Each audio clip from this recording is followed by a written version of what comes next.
I'm willing to show up. I'm willing to not walk away when things get a little hard. I've been able to stay at it, and I continue to find myself at loss as to how to go forward at points, because this stuff can just be really complex and really hard. This is A New Angle, and I'm your host, Justin Angle, marketing professor at the University of Montana College of Business. This podcast is my chance to speak with cool people doing awesome things in and around the great state of Montana. We are proudly underwritten by First Security Bank and Blackfoot. Hey folks, we're back. Thanks everyone for the feedback. Though last week's episode was less than 2 minutes long, I got some incredibly helpful comments and critiques. Thank you. Folks want us to keep going, and that's exactly what we're going to do, albeit with a redoubled commitment to amplifying a more diverse set of voices. I have to do better. And in this effort, I'm sure to stumble and struggle and fail, but I promise I will try, and I hope you'll stick around, hold us accountable, and get involved in the conversation. My guest today is Tobin Miller Shearer, professor of history and director of the African American Studies program here at the University of Montana. We recorded this conversation in early May, before the murder of George Floyd and the associated demonstrations. That conversation covers several important topics, including antiracism, race as a biological and social construction, and the reasons why UM is perhaps the unlikely home to such a strong African American Studies program. Tobin also speaks eloquently and passionately about his journey as a white man in this space. Since so much has changed since we first recorded, Tobin joins me now to share some thoughts on the state of play right now. Tobin, thanks for joining me during what is no doubt a super busy time. Glad to be here with you, Justin. So I figured just a couple quick things to kind of get us up to date and preface our main conversation. But first of all, let's get to the elephant in the room. Why should anybody listen to a white guy talking about this stuff right now? Well, it's such an incredibly important question. I was really grateful to hear you raise the issue of racial identity of your guests right out of the gate. I guess the short answer is I am being asked by my colleagues of color, both locally and across the country, to speak all I can, particularly to white people, about the moment we're facing right now and what our responsibilities are as white people to engage in the work of dismantling racism. Yeah, I mean, I definitely sort of have struggled with the best way to kind of grapple with these topics in this podcast. I mean, it seemed absolutely necessary to do something. You know, this notion that silence is complicity in this moment, I think is pretty accurate. But at the same time, I just don't want to go find the only African-American I know in town and say, hey, get on the show. That doesn't seem like the right thing. So how are you kind of responding to this moment? I mean, you're getting requests to speak, and I think you got to be careful in how you represent yourself and other groups and sort of navigate that whole thing. Yeah, I mean, part of it is just knowing how to respond to the tremendous volume of requests that are coming across my desk. I'm guessing in the last week, I've had requests either for phone conversations or online engagement with about 100 folks, most of them white.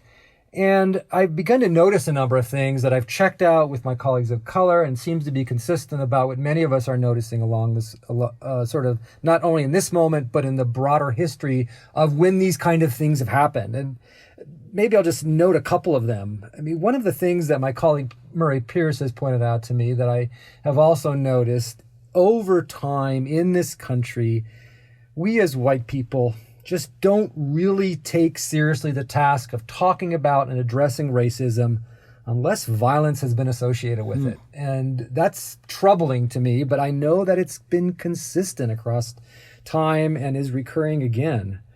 I've also noticed as I've speaking and engaging with our white folks that people are having a hard time putting these events in historical context, recognizing that there have been many other instances of urban rebellions instigated by police violence. I did my own personal research. I've been able to document more than 45 such instances just since 1964.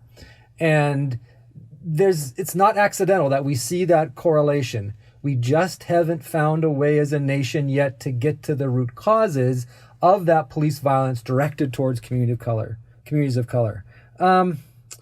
Maybe the other sort of general observation I'll make about the conversations I've been having with white folks is that I keep raising the point that in the end, I think our collective actions are not only going to be judged by what we're doing right now in response to these calls for justice and actually changing and dismantling systemic racism, but what are we going to be doing a year from now and 5 years from now? And I think that probably is, in the end, the more important conversation and the more important direction I'm wanting to point people towards and prepare them to do that longer term work. Yeah, and you have some powerful writing about this in your recent blog post. You mentioned the blog at the end of our interview, and I'll direct people to that as well. One thing that stood out to me in your writing and in our conversation before this pre-interview is you've chosen the word rebellion to describe the demonstrations, protests, activities, etc. Why did you choose that word in particular? Yeah, it's a very deliberate choice on my part and of my colleagues. It's consistent with historical scholarship because to describe the events that we're seeing now as riots rhetorically works to separate the actions that are taking place in our urban and suburban communities, the majority of which are nonviolent, from the political agenda that those actions are calling for. Sure. Riots are instances of chaos. Rebellions are intentional. And I think that's what we're seeing here. All the evidence is pointing to that reality and not just chaos. Yeah, I urge people to really think about the language that we see in the media from our leaders, from our politicians, and be thinking about the implications of that language and the assumptions embedded in it. Finally, and I want to be respectful of your time, Tobin, do you derive any hope out of these events that you're seeing?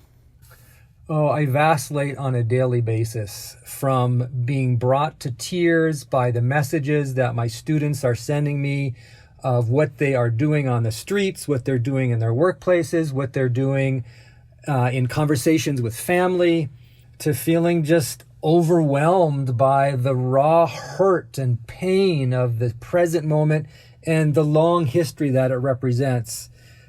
But just yesterday, the gym I belong to here in Missoula made the decision to separate from the CrossFit brand after the CrossFit CEO came out with some very racist comments. And I was moved again and again and again to see this group of folk who I've had many conversations with over the year about the work I do. They've been unremittedly supportive of me when I was being threatened by white nationalists. It was members of that gym who were first to say to me, and to say it repeatedly, we're going to protect you, we're going to stand by you. And to see them take this principled stand right now, just it all gets me choked up even as I talk about it. So those kind of things I think are really hopeful. But we've got so much work to do and such a long way to go that I'm hesitant to embrace the word hope too quickly. But there are signs of movement forward in the midst of this truly challenging moment in which we are facing as a nation. Indeed, does feel like a hopeful time. At the same time, your words on your blog, like, I don't really care what you're doing today, I care what you're doing 5 years from now, resonate with me, and it certainly motivate me to keep the commitment and endure. Tobin, thanks so much for carving out time to speak with us again.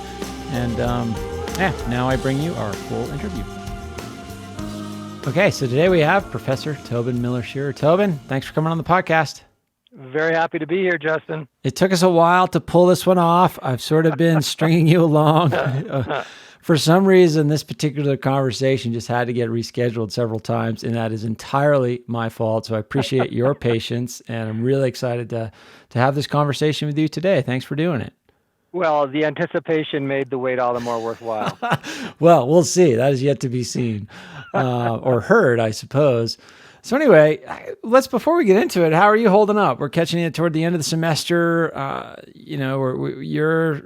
sharing this experience of transitioning to remote learning. What's been your experience, and how do you feel like your students have gotten through it?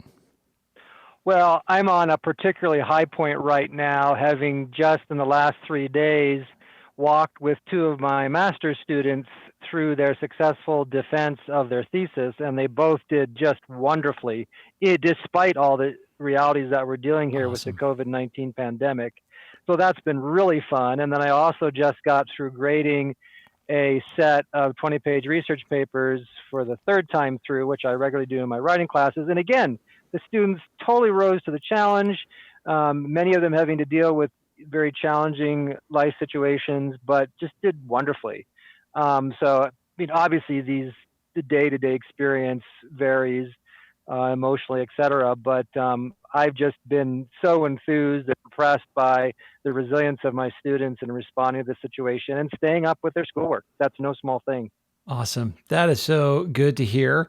So, Tobin, you are professor of history. You're also director of our African American Studies program. The path you took to get here to the University of Montana is fascinating. So, can you just sort of lay out your professional path and how you got here? Yeah, absolutely.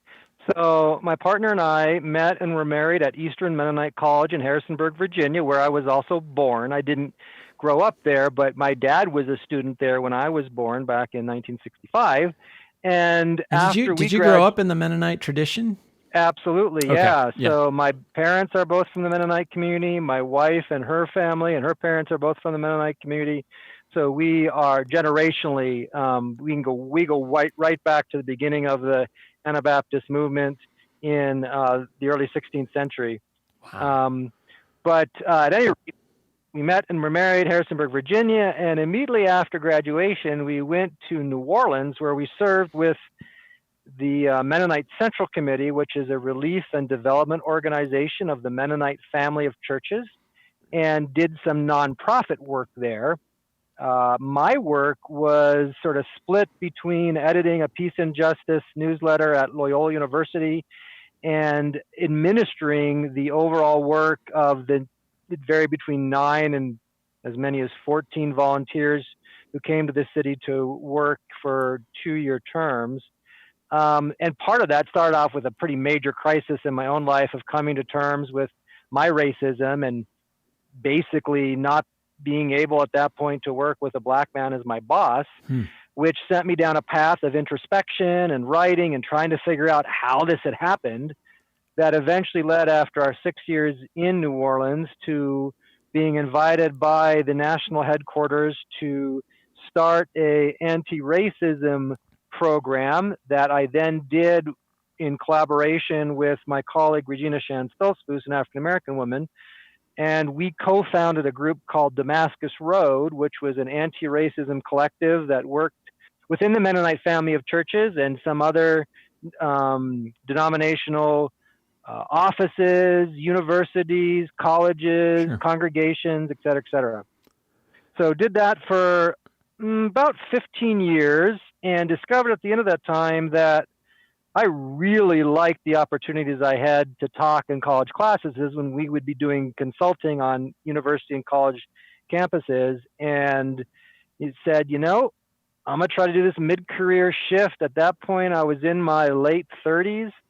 And Cheryl graciously agreed to support me in that. Her work as a nurse made her career path very flexible and open to relocation. And I ended up going to Northwestern University, did a dual PhD in history and religious studies with an emphasis on the African American experience. And in the midst of the job hunt the following year, this position opened up. I had another option, but what I really liked about moving to Missoula, Montana, was the opportunity to engage with a department that emphasized both teaching and research equally and would allow me to build on that experience of anti-racism educating and organizing that I'd spent a lot of time working at professionally. And you came in directly as a rookie professor, but also immediately as director of the African American Studies program. Is that right? Yeah, it was a little bit crazy, but that's the path I took. So it was a pretty intense first number of years as I was trying to get my scholarship and teaching in order, and also trying to revive a program that had become such moribund despite having been the country's third oldest program, started back in 1968 by Ulysses Doss, who'd come here from Chicago and somewhat by chance stumbled into this university environment, and through a chance conversation with the president at that time, was invited to start teaching African American studies and started the program. Well, we'll talk a lot about that program, but I want to go back to your experience working in the Mennonite church. I mean, you mentioned experience of your own racism, and you know, is what? How would you even conceptualize race within the church? Is there much diversity within the church membership? And then within that, what's that look and feel like? So Mennonite Church, which was the community that I grew up in and worked in professionally, and just for those who aren't familiar with the Mennonite community, it's one of the historic peace churches, defined by its commitment to nonviolence, by a strong emphasis on mutual aid and support, strong emphasis on service, and separation from society. So if you sort of can picture the Amish, they would be close theological relatives of the Mennonites, who are also emphasize separation from society, but Mennonites wouldn't take it to the same degree in terms of, at least most Mennonite groups, in terms of their technology. But the Mennonite community today worldwide actually has more people of color on the continent of Africa and in South America than in North America at this point. Really? Okay. I had no idea. Yeah, I know. It's crazy. And even within the United States, the largest Mennonite congregation is Bishop Leslie Francisco III's congregation in Norfolk, Virginia, Calvary Christian community there. And it's predominantly African American. So there's a whole history as to how that community became engaged with this group that had been a long time associated as being Germanic, Swiss folks, sometimes Russians, and rather sort of isolated from society. But the challenge that my colleagues and I faced in working with the Mennonite community on issues of race is that on the one hand, there was a stated racially egalitarian position, but that wasn't lived out at the grassroots. Okay. It wasn't lived out in the process of actually integrating congregations, actually integrating institutions, where many of those institutions were following white norms and standards. And the minute that a Latinx person, a Native American person, African American, Asian American would show up on staff, the racism comes pouring out. Sure. And so we were trying to equip groups to deal with that sort of naivete, very egalitarian embrace of diversity, but not having a lot of experience of how to actually deal with it.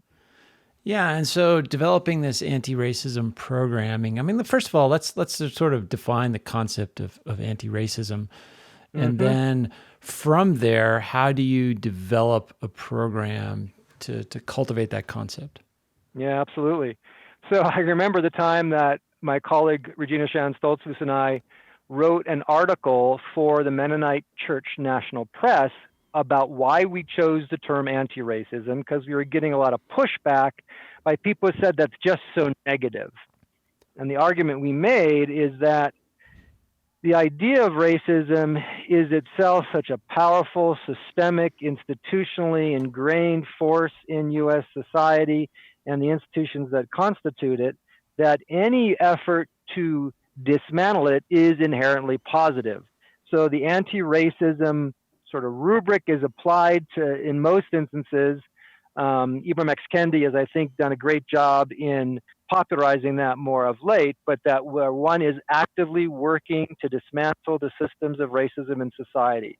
And the emphasis here is on the action, that it's deliberate, it's sustained and focused. It's not simply accepting the status quo, which from my colleagues and my perspective would simply be a matter of perpetuating and participating in the racism of society. Our argument is that most institutions in the United States were created, designed, and structured to serve white people and white society at a time that people didn't even conceive of building those institutions to serve anyone but white folks, because African Americans were considered 3/5 of a person and Native Americans weren't even counted at all. So we put that's sort of where that language comes from. What does it look like? In our case, what we did was partner with a number of other denominationally based anti-racism efforts that were at that point sort of coalescing together under the aegis of an organization called Crossroads Ministries.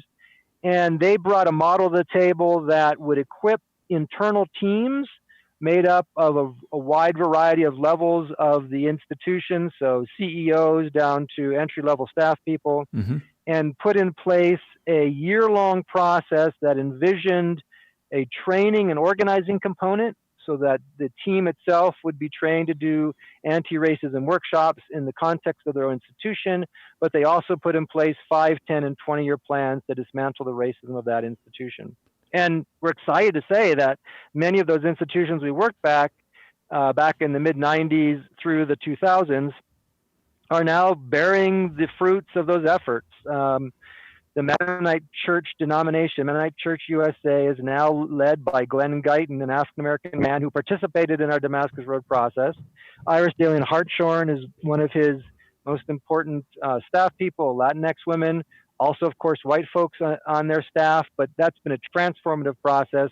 We are by no means the only ones to have been part of that, but it definitely was connected to and came out of that Damascus Road work. And so that, like you said, got you in the classroom, got you teaching, and I'm sure kindled a spark for education. You know, pursued your PhD, and now are here at the University of Montana. I mean, when you think of robust program, I mean, a lot of the stuff that you're describing, I mean, a lot of this work happens in college campuses and in these sorts of intellectually charged environments. Yet one might not think that a robust African American studies program would be at the University of Montana. Tell us why there's such a robust program here and why it's important. Yeah, I mean, part of it is those historical circumstances that I mentioned earlier with the great foundation that Dr. Ulysses Das laid down when in 68. And that program has continued to grow and develop over time. The way I tried to make the program make sense, and it may be obvious, I don't know, to your listeners, but we should be clear that I'm a white man, and that I make that evident that I'm aware of it. On the first day of every class I teach, I walk in and say to my students, I want you to know that I know I'm white. That's not a point of confusion for me. But one of the things I do within that role is try to demonstrate that African American history is not something that just one group should know about or care about, but it's such a central part of our nation's history and our state's history that everyone should know about it. Obviously, there's going to be tensions, very appropriate tensions, with me as a white person directing this program, but I've been blessed by gracious students and colleagues from the African American community who have supported me and entered into that tension with me. And I think it's particularly important to have a program like this at the University of Montana, because even though many of our students have not had, many of our white students have not had normal, natural, or frequent engagement with African Americans, they, like many other white people in suburban and rural communities across this country, nonetheless have ideas about the Black community due to the pervasiveness of culture and other social representations in media and elsewhere. And we need to develop ever greater sophistication and nuance within our white population in order to speak intelligently and with sophistication about issues of racism in our country. And I think the African American Studies program at the University of Montana is doing a small piece of that work and trying to invite students into that engagement. I've just, again, been so blessed by students who have walked alongside me and gotten really excited about doing that work in this kind of context. So let's talk about how that work is done, because we got such a wide array of students. We got, like you said, a lot of students from Montana that don't have much contact with many forms of diversity. I mean, we've got diversity in some forms, but it's largely a white state.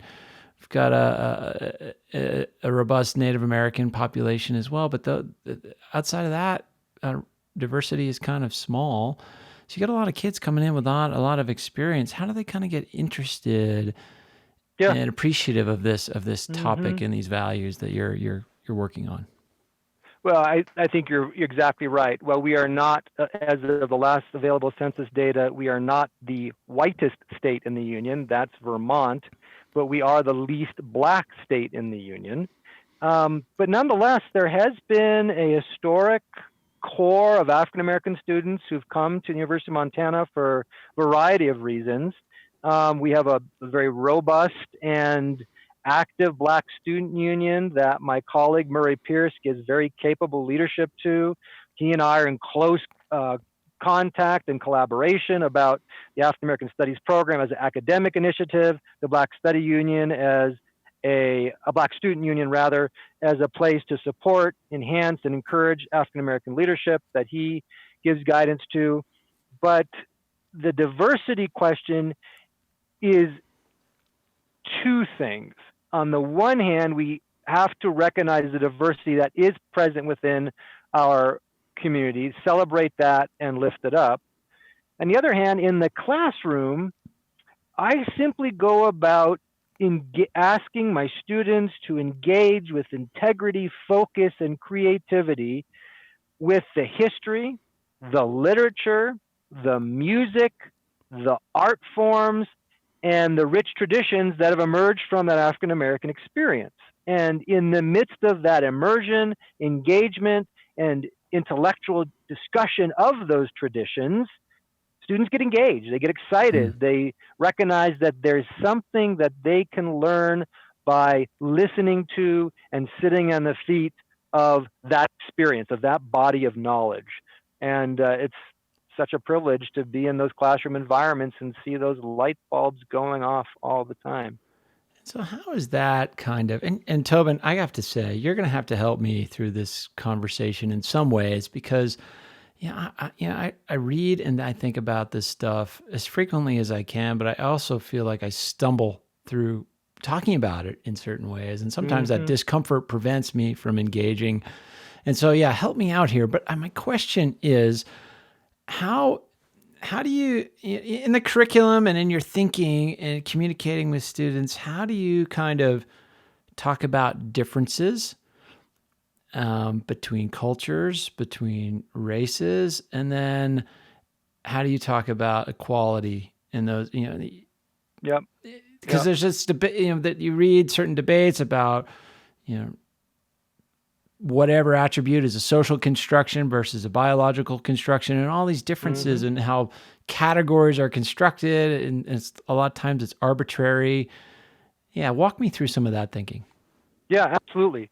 So I think that opens up two conversational pathways, one about the idea of race itself, and one about the nature of systemic inequity. So at the very beginning of my introductory class, I always do pretty much a week in which we explore this very concept you reference of race as a social construct.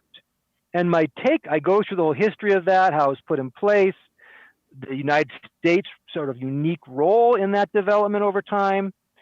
But the takeaway that I try to have my students grapple with is to fully comprehend that race is both a biological myth and a social construct.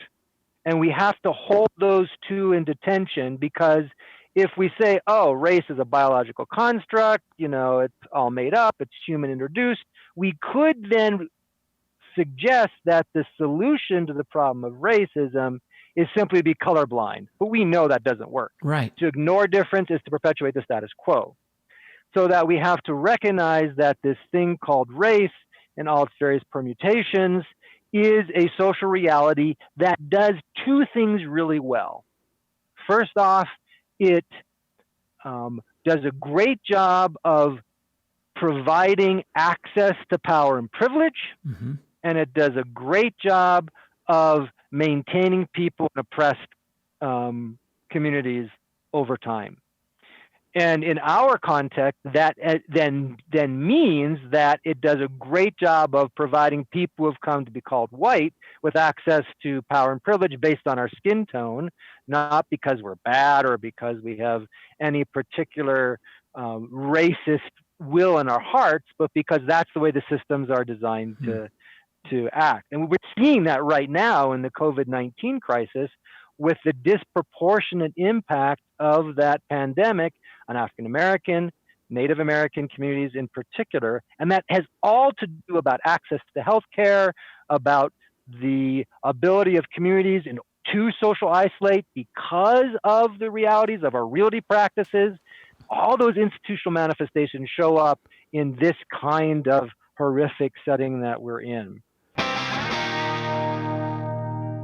A New Angle is brought to you by First Security Bank and Blackfoot, two cool companies doing awesome things all over Montana. Hi, this is Anya Jabor, Regents Professor of History at the University of Montana, and you are listening to A New Angle. So, understanding that race does both of those things simultaneously is sort of the fundament of the historical analysis, the social analysis that we do in our classes. And what I get excited about is when my students begin to bring that kind of nuanced and sophisticated analytical framework to their analysis of contemporary events, to their analysis of historical events. So they can look, for example, as students of mine recently did, at, let's say, the 1968 Mexico City Olympics, in which we had two African-American athletes putting up the Black Power sign with a fist in the air. And they then begin to understand, okay, how did that come about? Who were the actors behind it? What did it mean for them in that moment to feel it was necessary to claim a Black Power stance? Where does Black Power come from? How is that articulated over time? And so it becomes less of a reactionary move than it does one of emerging from the long Black freedom struggle and looking to the future where those communities have a vision of not being bound by a system that continues to define them as their lives as cheap and as less valuable than those of white values. Just today, seeing in the news the murder of an African-American man by two white men while the Black man was out for a jog. I mean, the dissociation of those racial identities with threat are palpable, they're present, and they continue today. Yeah, so many threads to pull there, Tobin, and we could probably record for hours and hours. I guess one thing I think about here in Montana, being that it's such a white state, is this concept of allyship, which is probably, I would assume, important to cultivate on our campus.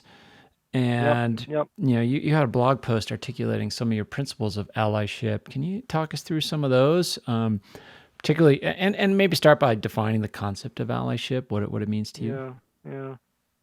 Yeah, it's such an important topic because so often, particularly when I'm speaking with white liberals, there's a sense of hand-wringing and being bound and immobilized by guilt, as if to say that there's really nothing I can do because, look, I'm a privileged person, mea culpa, mea culpa.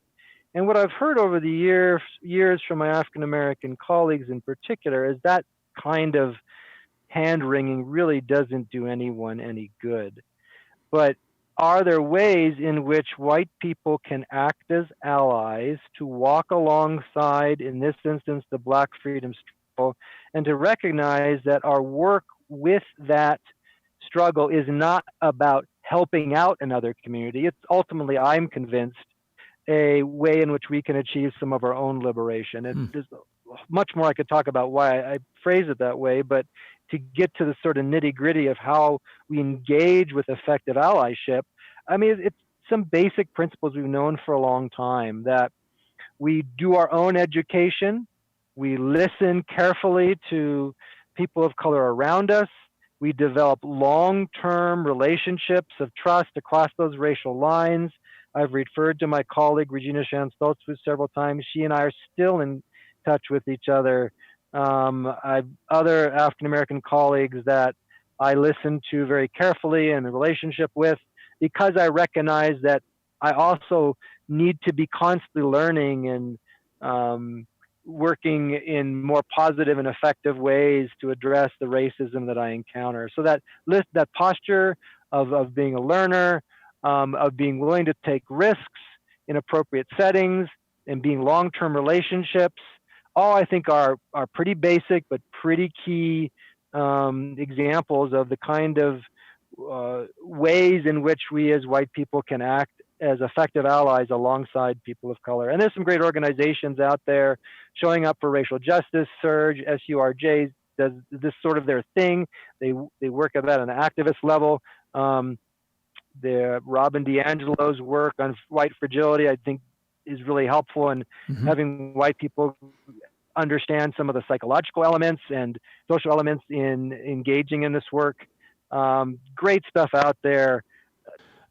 As I'm hearing you reflect on that, I'm thinking about, and we're going to get into some of the hot button things you've wandered into as we go, but talk about your existence in this work and in this role. I mean, how have you built credibility as a scholar, as an ally, to colleagues in the African American community, and and some of the gatekeepers to that community, if you will? Yeah. Well, I'm probably actually least well equipped to answer that question. It really should be more rightly answered by my colleagues who have gifted me with trust over the years. When I have heard them reflect back to me why they are willing to work with me and give me a measure of trust, one of my colleagues recently was asked this question for something else, and I was showing his response, and he basically said about me that I'm willing to show up. I'm willing to not walk away when things get a little hard. I've been able to stay at it over the years, and I continue to find myself at loss as to how to go forward at points, because this stuff can just be really complex and really hard. And there have been points where I've just come to a sense of desperation of not knowing how to deal with a given conflict. When I was doing the Damascus Road work, it was some of the most challenging work I've done in my entire life. I mean, what I've often said is that although academic quibbles can seem to try to make so much out of so little, right? Religious squabbles do that and say that it's a matter of life and death and eternal life and death. So it becomes even more intense in those religious environments. And I mean, there was a point where I can remember the editor at that point of the National Mennonite Church magazine calling me up and telling me, we can't print anything about you ever again, because when people see your name, he was talking about white people, see your name, they get red in the face. They get mad just by seeing your name. Really? And so there was a period about 10 years where I basically didn't publish anything because I was publishing mostly in the Mennonite Church Press, and that was just you were canceled before cancel culture was a thing. And you came back. You made it back. That happened. Well, it was a long journey back. So I mean, I guess that's you touched on that, like making mistakes and stumbling, and to me, like that's the thing that's the hardest to observe and to experience, is that having conversations is difficult. And I feel like we're in a world where it's harder and harder to have hard conversations and to maybe explore ideas that are not, well-formed or acceptable or whatever. And, so how do you, within your classes or your own work as a scholar, how do you engage in some of these ideas in such a way that allows for people to navigate as they go, to learn and adapt and grow? Yeah, I think it's much easier in the classroom environment than Sure. it is sort of in the public forums of social media. There's just a lightning response there that doesn't make for nuanced, sustained conversation, and it's almost always devoid of relational context. Mm-hmm. In my classes, I invest a lot of energy in building individual relationships with my students and encouraging them to do the same within the classroom. And if I can sustain, develop, and support that kind of relational mesh in the classroom and establish a few basic principles of conduct, we can talk just about anything. I mean, for example, I am very clear in my classes that I as the professor am not going to use the N-word. You're not going to hear that in almost any situation ever come out of my lips. Just because it's too fraught and entirely too problematic for me as a white person to say that word in any sort of casual or even academic sense. So I'm very careful. And so my students have helped me come to that understanding as well. That kind of basic principle, talking about the importance of respect, about owning our own experience and speaking about that, of not asking anyone in the room to speak on behalf of their whole racial community, that never works. And if we can then be in a conversation where we know each other, we can talk about what racial identity means. Right. We can talk about issues of systemic inequality in terms of access to healthcare, disproportionate rates of incarceration, and even what it looks like on our own campus. And I've, again, been impressed time and again by my students' willingness to make themselves vulnerable, to listen carefully, and to invite introspection in the midst of that classroom environment. And I've learned over the years that there are points where I need to intervene if things are not being productive. But if I can, again, build that relationship, set some ground rules, we can do a lot of good work together. And a lot of this work has kind of landed you in some forms of hot water at various stages. I mean, somehow you got on the Turning Point watch list. And your story about how, you got on that list, or how you got yourself off of it seemingly without much of a confrontation.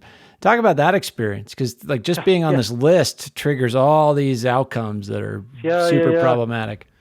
Well, as far as I know, I'm still on a list. I haven't checked in a while, but it's, for those who don't know, it's something called Professor Watch List, put out by a right-wing organization known as Turning Point. And they purport to identify, quote unquote, dangerous professors who advocate radical ideas in the classroom. Can't quite remember their wording. This gained a lot of attention a number of years ago. I was the only professor from Montana that ends up staying on it. There was one of the professors who was there for the first day. They immediately take his name off. Not sure what that's all about. But what I did in the midst of that was invite the leaders of Turning Point to sit down and have a beer with me. An article that I wrote, which ended up actually, crazily enough, being the thing that has been read more than anything I've ever written in my entire life. Wow. And I've written numerous books, lots and lots of articles. That's been read hundreds of thousands of times. It just blows me away. And I did end up, having a beer with a couple of other people, because the Turning Point people themselves refused to acknowledge my invitation anyway, despite direct invitations on numerous times, even when members of their organization has shown up on campus. I even invited the chapter presidents of Turning Point at the start of this academic year to sit down and just have, a cup of coffee with me, and they also refused. Interesting. But the point here is simply that that gave me an opportunity to try to model the kind of connections I want to build over time. The conversation that I did have with someone who, while was not a member of Turning Point, agreed with many of their perspectives, was really positive. I don't know that we changed each other's minds particularly, but we made a human connection. And I think that's one way to de-escalate the kind of intensity that emerges when these things happen. That's sort of, I guess, a model of the teaching I've been given of how to respond to these situations, both in terms of my faith experience and in terms of models that I've studied in my work on the civil rights movement. And I mean, And it seems like you handled that with grace and your attempts at direct communication with authenticity.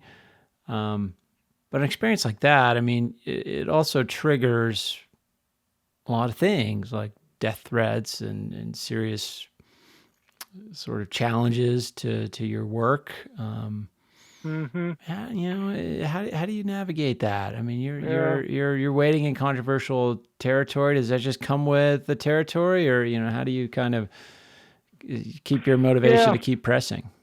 Well, I mean, again, much of it comes out of the experience I spent working in the context of doing the anti-racism work in the Mennonite community. Mm-hmm.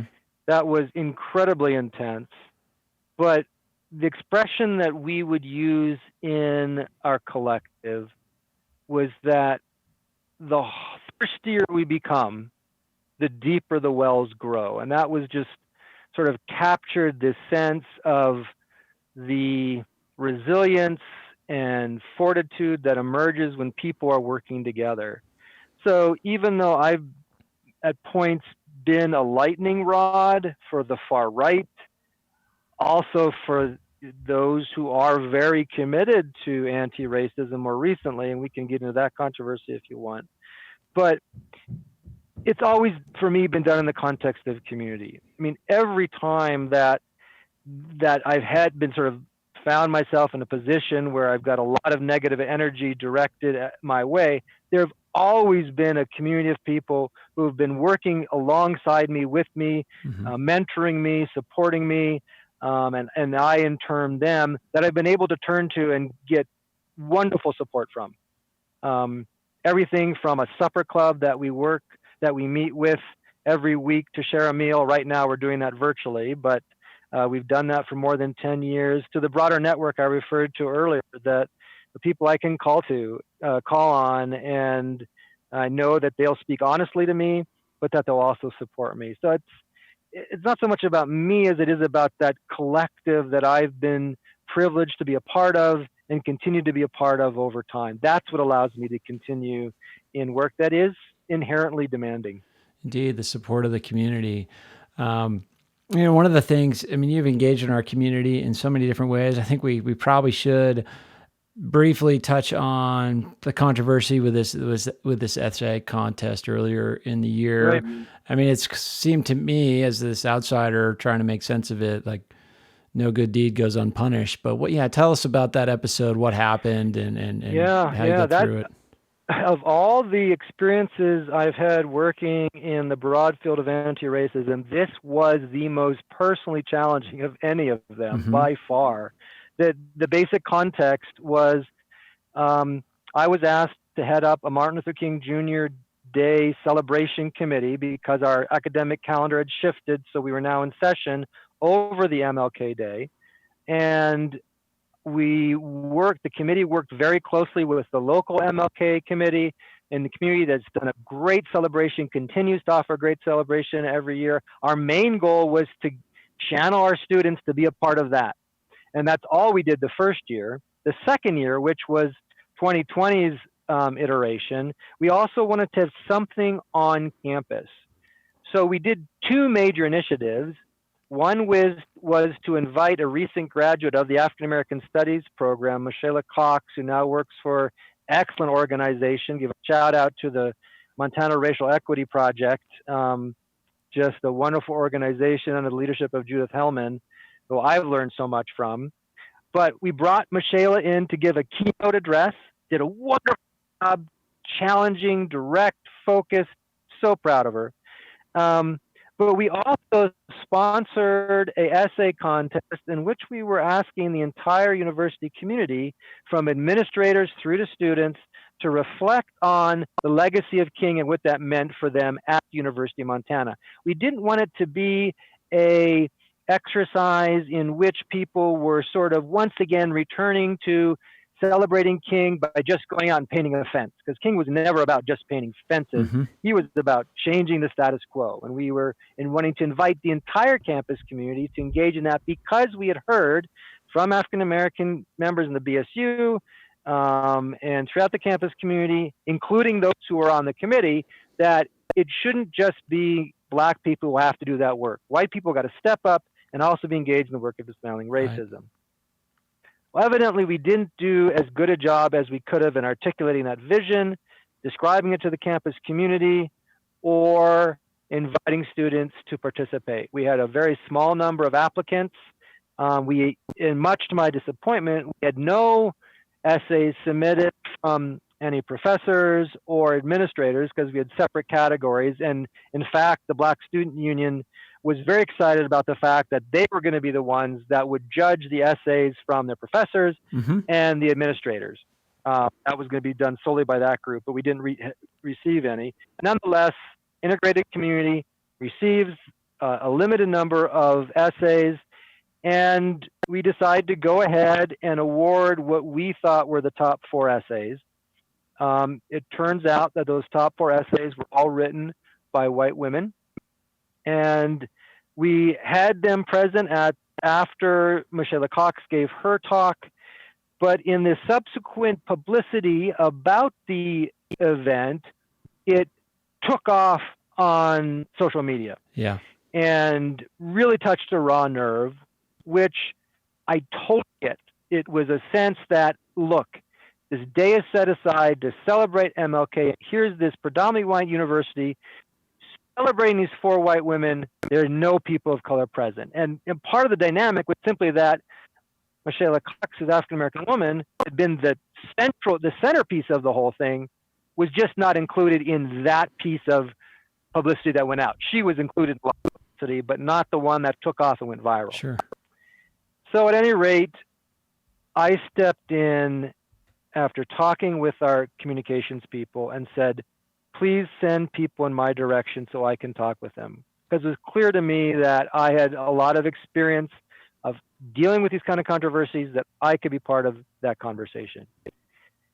There were a lot of conversations. And I also want to note that my colleague, Murray Pierce, the advisor to the Black Student Union, was integral in developing a response to this, was very supportive. He and I worked closely together. He and I spoke with at least one occasion in person, but also in many other settings individually with critics who just jumped all over this. And Murray's response is he feels that those who were responding so negatively to this had no sense of the larger context, not only of that event on MLK Day, but of the larger efforts that he was initiating, that I was part of initiating on campus, and that just was shoved aside. But it ended up having a lot of personal attacks sent my way. I don't want to set myself up, as the poor guy in this. This is, again, comes with the nature of the territory. Mm-hmm. It was intense. It was a necessary work to do. I think we learned a lot. I think the university opened itself to the criticism. I had a great conversation with the communications staff and their supervisors, went on for an hour and a half, that examined what had happened. What can we learn from this? How can we do better? And they invited me to be part of that conversation. I think they listened and learned a lot. I think we collectively listened and learned a lot, so that going forward, we can find a way to honor King's legacy without in any way offering insult to those who find and cherish that memory so very importantly. Well, I admire your value set and your persistence with that, because this work is sensitive, and it opens you, just by playing on this field, you open yourself up to all kinds of criticisms, and having the courage to press on and not just say, okay, I'm not going to play this game is admirable. So thank you for pressing on that and helping our institution deal with these sorts of issues better, because I think we're getting better. Oh, for sure. Yeah. And I mean, and just to say again, it was a collective effort. It wasn't just me. I was out front in this particular instance, but it was, again, so many people who offered important counsel, honest feedback, showed up at our class. I won't name the couple, but a couple showed up at our house one week and just the sort of the depths of this, and brought this big cookie that simply said on it, "This sucks." Yeah, that's And those perfect. those kind of gestures were really helpful. And I honor the voices of those who are criticizing us because they had a very important message to get across. We needed to hear that. We continue to need to hear that. So speaking of things that kind of give you hope, I'm not sure where you're at with this initiative, but yeah, your Hope 19 project. Yeah. Are submissions still open? Tell us about it. Are submissions still open? When are you going to sort of choose some, I don't know, are there winners? Is it a thing you can win? How's it work? So I was casting about as what I could offer in the midst of this COVID-19. An idea that came to me, actually, it was echoing a project I'd done, 25 years ago, where I'd asked 100 people in person what gave them hope and then did some writing about that. So what I did this time was simply put it out there on social media, and it ended up being picked up by statewide press and elsewhere, inviting people in the course of the month of April, so this is now closed, to respond to the question, what gives you hope in the midst of COVID-19 in 19 words or less? Okay. I was hoping for 1,000 responses. That didn't happen, but actually that was a really important part of the response. So I got about 184 responses, 100 of them from Missoula, about 3/4 from Montana. They were wonderful. I ended up writing about it. It appeared just this last Sunday in the Missoulian, been picked up a couple other press sources around the state and across the country. But the message that emerges out of these wonderful responses I did, I mean, it wasn't as many as I'd hoped for, but I learned a couple of things. One was that people found it just a little bit premature to be talking about hope in the midst of a setting where we are still seeing this pandemic raging across this country and in many cases around the world. And it was just too raw a moment to do that, which is really important for me to reflect on. But those who did respond wrote wonderful little gems about nature, about family, about friends, about the sacrifices of our essential workers and healthcare workers. Just statement after statement after statement that when I was reading them the first time just left me in tears again and again and again. And the way I conclude the article that I wrote about it was to first of all quote a colleague of mine from our sister school over in Bozeman, Montana State University, who wrote to me when I'd invited her and some others to take part in this project by saying, I don't do hope. She said, even though I don't have hope, I do the work anyhow, which I just found very moving, and this sense of determination was quite remarkable. And the other thing I commented on in the article was that I'd been anticipating I would have to edit out offensive replies. I was thinking, this happens all the time. Anyone could just click on the link and enter with whatever they wanted. I didn't have to do that for a single response. Wow. I don't know why, but I have some guesses. And one of my guesses is in particular, given my study of, awareness of, and interactions with the white supremacy movement, is I think I didn't get a single white supremacist, white nationalist, or belligerent troll to respond to that because hate doesn't know how to do hope. That there is no hope in hate. And I think members of that community are just so afraid of and unfamiliar with the fragility and the fierceness of the very idea of hope that they just stayed away from the project as a whole. So it turned out different than I thought it would. But I just had this wonderful experience last night of a friend telling me, I was walking down the street, saw one of my neighbors on the other side of the street, got to talking across the street, and she said she was on the way to mail a copy of that article I'd written to her brother, who was having a really hard time in the midst of the COVID-19 pandemic, because she said, these are the words my brother needs to hear. And she was referring not to my words, but to the words I'd included of those who responded in that article. And so it was just very gratifying to hear that was proving meaningful and helpful to some folks in this really difficult time. Awesome. Well, always learning. That seems to be the theme that I'm taking away from this conversation. Tobin, how can people find you online and learn more about your work? Yeah, I've got a blog called Truth and Grace. Just put my name, Tobin Miller Shearer, Truth and Grace. The blog pops up. Or just put my name, University of Montana, and my page here on the university pops up, which shows the classes I teach and the kind of research that I do. So much to talk about. We could go on and on, but we're kind of coming up against the limits of our time here today. But Tobin, Sure. Great thanks for joining me. We finally got it done, and geez, we're gonna have to do number 2 because we pulled on. I avoided pulling on a bunch of threads here that would be great fuel for another conversation. So well, thank you. I really appreciate your careful consideration and thoughtful questions, Justin, and thanks for your work in making this podcast available to our community and outside the University of Montana as well. Really appreciate it. Thanks for listening to A New Angle. We really appreciate it. And we're coming to you from Studio 49, a gift from University of Montana alums Michelle and Lauren Hansen. And remember that A New Angle is supported by CED, Consolidated Electrical Distributors. These guys pretty much sell anything electrical you would ever need, but they also hire a ton of our students. If you want to learn more about jobs at CED, visit cedcareers.com.